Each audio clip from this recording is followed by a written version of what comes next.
Some individuals value their privacy and prefer not to disclose whether their messages have been delivered or read.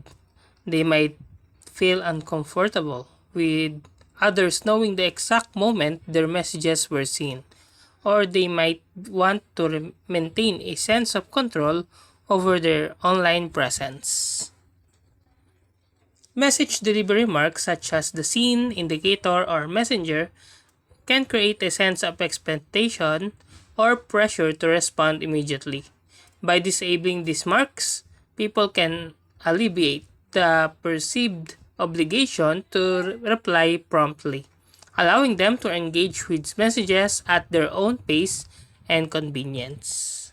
So in this video, you're gonna learn how to turn off message delivered marks on Messenger. Well, it is not possible to disable the message deliver marks on Facebook Messenger because Facebook Messenger does not have that feature. But you can turn off message delivered marks on other way. To do that, open your Messenger application, go to the tap the three lines at the upper left corner, and tap the gear icon at the tab. In here, tap the active status and then turn off.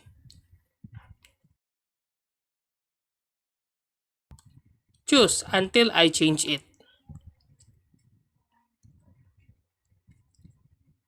Also, you can choose a person here and tap restrict and then restrict those person to turn off message delivered on them. So that's how to turn off message delivered marks on Messenger. If you like this video, please click the subscribe button and click the bell icon to notify you to our next tutorial. Thanks for watching!